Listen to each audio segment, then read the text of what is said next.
মনে করি ডিসেম্বরের ভিতরে নির্বাচন অনুষ্ঠান করা জাতীয় সংসদের খুবই সম্ভব এবং এর আগেই জরুরি ভিত্তিতে যে সমস্ত সংস্কার করা প্রয়োজন, বিশেষ করে নির্বাচনমুখী সেই সংস্কারগুলোকে চিহ্নিত করে আমরা ঐক্যমতের মাধ্যমে সেগুলো বাস্তবায়ন করি এবং সেই এমন কোনো সংস্কার নাই যেগুলো এক মাসের মধ্যে বাস্তবায়ন করা সম্ভব হবে না। আমরা ইতিমধ্যে আজকে রিপোর্ট পেয়েছি আইন মন্ত্রণালয়ের অধীনে অনেকগুলো অর্ডিন্যান্স এবং অনেকগুলো সংশোধনী এসছে বিভিন্ন সেক্টরে, যেগুলো অলরেডি বাস্তবায়ন হয়েছে। আরও অনেকগুলো বাস্তবায়নের প্রক্রিয়ায় আছে, সেগুলো অর্ডিন্যান্সের মাধ্যমে করা সম্ভব, নির্বাহী আদেশের মাধ্যমে করা সম্ভব, এমনকি কিছু কিছু সংস্কার তো অফিস আদেশের মাধ্যমে করা সম্ভব।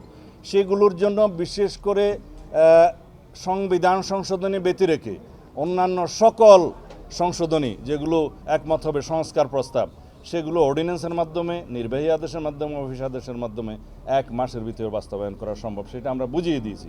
সুতরাং নির্বাচন ডিসেম্বরের পরে যাওয়ার মতো একটিও কারণ উল্লেখ করার মতো নেই। এই বিষয়টা আমরা বোঝাতে সক্ষম হয়েছি এবং আমরা আবারও অ্যাপ্রোচ করেছি এবং আজকের বক্তব্যে অধিকাংশ রাজনৈতিক দলের মধ্যে আমরা যেটা দেখলাম যে প্রায় সবাই ডিসেম্বরের আগেই নির্বাচনের জন্য তাদের প্রস্তাব আছে।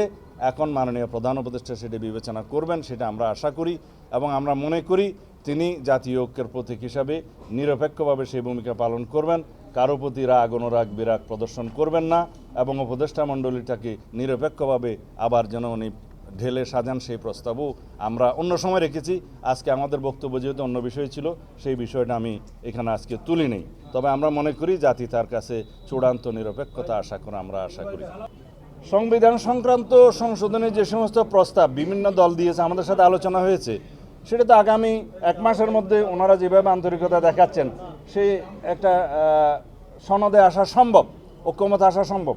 কিছু কিছু বিষয়ে অবশ্যই দ্বিমত থাকবে, সব দল তো সব বিষয়ে একমত হবে এমন আমরা আশাও করি না। তবে যেগুলো ঐক্যমতে আমরা আসতে পারবো সেই বিষয়গুলো অবশ্যই জাতীয় সংসদের পরবর্তী গঠিত জাতীয় সংসদে সেগুলো সংশোধনী হবে, কিন্তু তার আগে ঐক্যমতের ভিত্তিতে সনদ স্বাক্ষরিত হলেই যথেষ্ট। সেটা আমাদের ইলেকশন ম্যানিফেস্টোতেও আসবে এবং জাতির কাছে এটা অঙ্গীকার হিসাবে থাকবে। আমার কাছে মনে হয়েছে ওনারা যথেষ্ট আন্তরিক, তবে ওনারা ইতিমধ্যে যথেষ্ট সময় ক্ষেপণ করেছেন। আশা করি আর বেশি সময় নেবেন না, এই মাসের মধ্যে সব কিছু কম্পাইল করা সম্ভব হবে বলে মনে করি। ধন্যবাদ।